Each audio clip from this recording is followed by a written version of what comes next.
Hello guys, welcome to Amrish Vishwakarma class है। आज हम लोग क्लास 9th के मोशन चैप्टर में हम लोग ग्राफ का स्टडी कर रहे थे। तो डिस्टेंस टाइम ग्राफ का हम लोग स्टडी कर रहे थे। तो उसमें हम आज जानेंगे कि डिस्टेंस टाइम ग्राफ में जब कोई बॉडी लिनियर मोशन में होता है तो उसका ग्राफ कैसा होता है, फिर ग्राफ से क्या इन्फॉर्मेशन निकल कर आती है, उस चीज़ को हम लोग जानने की कोशिश करेंगे। तो आइए स्टार्ट करते हैं आज की क्लास। ये यूनिफॉर्म मोशन का ग्राफ है और इसमें हम लोग स्पीड और वेलोसिटी कैलकुलेट करने जा रहे हैं। ठीक है, तो आप यहाँ ध्यान दीजिए कि आपको बताया गया है कि यूनिफॉर्म मोशन में क्या होता है ना। यूनिफॉर्म मोशन का ग्राफ क्या होता है? तो यूनिफॉर्म मोशन का ग्राफ बिल्कुल स्ट्रेट लाइन होता है पासिंग थ्रू द ओरिजिन, ऐसा बताया गया है।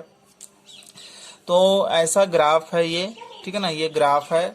और हम क्या करेंगे कि इस ग्राफ पर कोई दो पॉइंट ले लेते हैं, एक यहाँ ले लिए, एक यहाँ ले लिए, और इस पॉइंट से एक टाइम एक्सिस पर परपेंडिकुलर डालिए यहाँ पर। तो यहाँ सी और ये डी पॉइंट पर कट किया, और यहाँ से यहाँ जो टाइम हो गया वो t1 हुआ, और यहाँ से यहाँ जो टाइम हुआ वो t2 हुआ। फिर यहाँ से इसी से हम डिस्टेंस एक्सिस पाते हैं दोनों पॉइंट से। तो यहाँ से यहाँ आपका x1 हुआ, यहाँ से यहाँ आपका x2 हुआ। तो ओ ई, आप देखिए O से E क्या है, x1 है, और O से F क्या है, x2 है। तो ये बीच वाला डिस्टेंस कैसे निकालेंगे, ये वाला डिस्टेंस कैसे निकालेंगे? तो ई एफ का निकालने का फॉर्मूला हो जाएगा ओ एफ माइनस ओ ई। तो ओ एफ है x2 माइनस ओ ई है x1, यानी कि ये जो डिस्टेंस हुआ आपका x2 माइनस x1 हुआ। अब ध्यान दीजिए क्या करना है कि यहाँ से इधर तो परपेंडिकुलर खींचा ही, नीचे भी खींचा। आप क्या करेंगे, यहाँ से इसको ज्वाइन कर देंगे तो एक ट्रेंगल यहाँ पर फॉर्म कर जाएगा। तो जितना ये होगा उतना ही ये होगा। तो ई एफ हमारा आया है, जितना ई एफ होगा उतना ही बी से जी होगा। तो E F equal to B G, इसका मतलब x2 माइनस x1, यानी कि इसको भी हम कह सकते हैं x2 माइनस x1। ये हमारा निकल कर आया x2 माइनस x1। इसके बाद आप देखिए, इसके बाद हम लोग देखते हैं कि O से C हमारा T1 है और O से D हमारा T2 है। तो ये निकाल लीजिए, इसमें ये CD निकाल लीजिए, CD T2 माइनस T1। तो जितना ये होगा उतना ही ये होगा, यानी कि CD इज इक्वल टू ए जी। तो CD इक्वल टू ए जी, ठीक है, CD इक्वल टू ए जी मतलब T2 माइनस T1। तो ये निकल कर आ गया आपका। अब क्या करना है कि आपको इसके बाद हम लोग स्लोप निकालेंगे। इसके बाद हम लोग निकालेंगे स्लोप ऑफ लाइन OH, मतलब ये जो लाइन है, ये जो लाइन आप देखिए जिसको OH कहा गया है, ये इसका हम लोग स्लोप निकालने जा रहे हैं। ठीक है, तो स्लोप का जो फॉर्मूला होता है परपेंडिकुलर बाई बेस। अब इस फार्मूले पे क्या करेंगे, परपेंडिकुलर। तो इसमें डायग्राम में आप देखिए, ये आपका परपेंडिकुलर क्या हुआ, बीजी हुआ, और बेस क्या हुआ, एजी। तो यहाँ उसी चीज को हम लोग लिखेंगे कि परपेंडिकुलर बाई बेस है, तो परपेंडिकुलर बीजी और बेस हमारा एजी, और बीजी और एजी का वैल्यू ऊपर से आप निकाल चुके थे। तो x2 माइनस x1 और t2 माइनस t1। तो ये क्या है, इसको बोलते हैं इंटरवल ऑफ डिस्टेंस या डिस्प्लेसमेंट। इसको बोलेंगे हम लोग इंटरवल ऑफ टाइम। और x2 माइनस ये आपके या तो डिस्टेंस होगा या डिस्प्लेसमेंट होगा, ये आपका टाइम होगा। तो डिस्टेंस अपॉन टाइम या तो स्पीड होगा, या तो डिस्प्लेसमेंट अपॉन टाइम वेलोसिटी होगा। तो ये जो वैल्यू होगा, इसी वैल्यू को बोलते हैं स्पीड या वेलोसिटी। तो एक चीज तो यहाँ बात समझ में आ गई कि ये बात समझ में यहाँ पर ये आई कि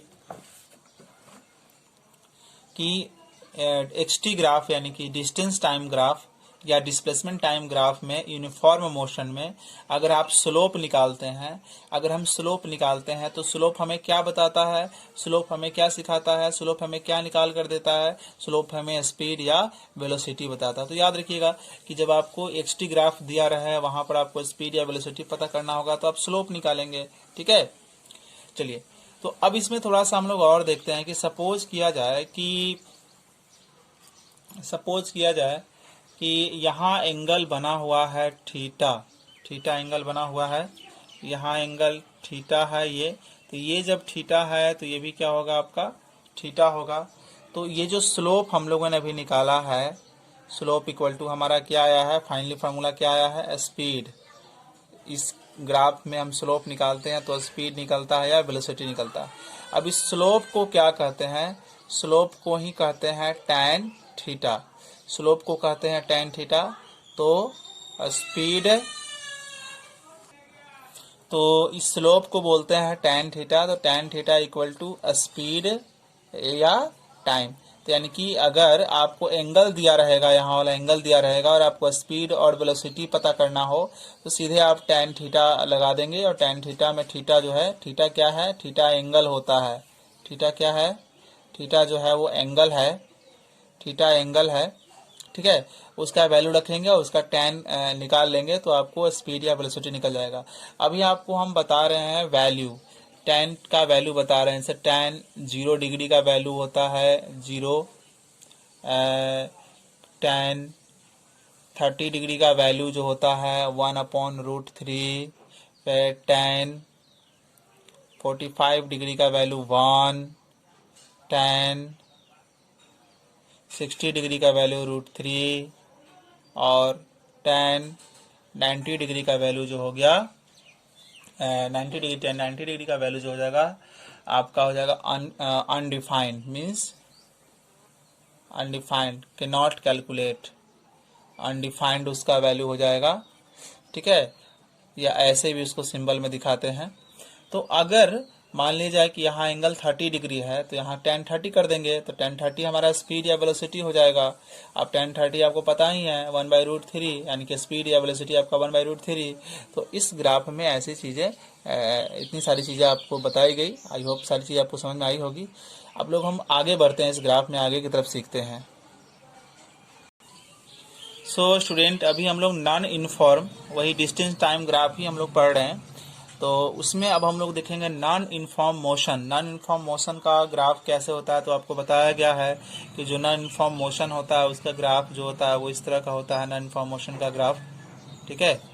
अब हम लोग ये यहाँ जानने की कोशिश करेंगे कि इस ग्राफ से हम क्या सीखते हैं और क्या यहाँ से इंफॉर्मेशन निकल कर आती है, उस चीज़ को जानने की कोशिश करेंगे हैं। जैसा कि ग्राफ को देख सकते हैं, ग्राफ कर्व होता है, ये ऐसे मुड़ा हुआ स्ट्रेट लाइनिंग होता है। तो पहली बात कि ग्राफ जो होगी वो कर्व होगी। और अगर आपको वेलोसिटी पता करना होगा, है ना, वेलोसिटी पता कर, मान लीजिए कि हमारे पास ये इसका तो ग्राफ कर्व होगा ही होगा। और यहाँ पर हमको पता करना है वेलोसिटी, यहाँ पर पता करना है बॉडी का वेलोसिटी क्या है। तो हम क्या करेंगे, टेंजेंट ड्रॉ करेंगे। टेंजेंट एक लाइन होती है जो बिल्कुल टच करके जाती है। जैसे मान लीजिए कि सर्कल है, अब यहाँ कोई पॉइंट ए ले लिया, अब यहाँ से टेंजेंट ड्रॉ करना है। तो टेंजेंट एक लाइन होती है जो इसको कॉन्टेक्ट में जाती है, ये टेंजेंट हो गया। तो उसी तरह से जहाँ जिस जगह जिस समय आपको वेलोसिटी पता करना है वहाँ हम क्या करेंगे, एक टेंजेंट ड्रॉ करते हैं। जैसे टेंजेंट ड्रॉ किया, इसको हिंदी में स्पर्श रेखा बोलते हैं। तो टेंजेंट एक ड्रॉ करेंगे। अब ये टेंजेंट ड्रॉ किया तो इस तरह से आया और यहाँ पे एंगल कितना बनाया, थीटा एंगल बनाया। तो आपको वेलोसिटी पता करने के लिए टेंजेंट ड्रॉ करना पड़ेगा।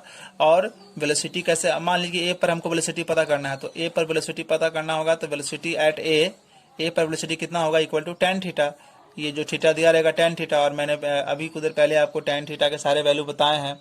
तो अगर यहाँ मान लो कि 60 बनता तो tan 60 वेलोसिटी हो जाती। अगर यहाँ बनता आपका 45 डिग्री तो यहाँ पर वेलोसिटी या स्पीड कितनी होती, tan 45 डिग्री, और वैल्यू रख के उसको हम लोग कैलकुलेट करते। तो गाइस, जिस तरह से हम लोगों ने देखा कि जो हमारा जो डिस्टेंस टाइम ग्राफ, जिसको डिस्प्लेसमेंट टाइम ग्राफ भी कर सकते हैं, उसमें 3 केस होते हैं। एक तो जब बॉडी रेस्ट में होता है तो उस चीज़ को भी हम लोग डिस्कस कर चुके हैं। दूसरी, जब बॉडी यूनिफॉर्म मोशन में है तो क्या इन्फॉर्मेशन निकल कर आती है, उसको भी हम लोग डिस्कस किए। और अभी अभी जस्ट हम लोगों ने डिस्कस किया कि जब बॉडी नॉन यूनिफॉर्म मोशन में होती है तो कैसे हम वेलोसिटी पता करते हैं, और उसके लिए टेंजेंट ड्रॉ करना पड़ता है। फिर टैन का एक नया कॉन्सेप्ट आना है, टैन थीटा क्या होता है। तो इस तरह से गाइज हम लोगों ने डिस्टेंस टाइम ग्राफ या डिस्प्लेसमेंट टाइम ग्राफ कंप्लीट किया। तो अगले लेक्चर में हम लोग जो है ना स्पीड या वेलोसिटी टाइम ग्राफ स्टडी करेंगे, और उसके बाद कुछ क्वेश्चन के थ्रू सभी ग्राफ की मदद से क्वेश्चन कैसे बनाएंगे उस पर हम लोग फोकस करेंगे। सो गाइज, इस वीडियो में इतना ही। Thank you for watching and thank you for support.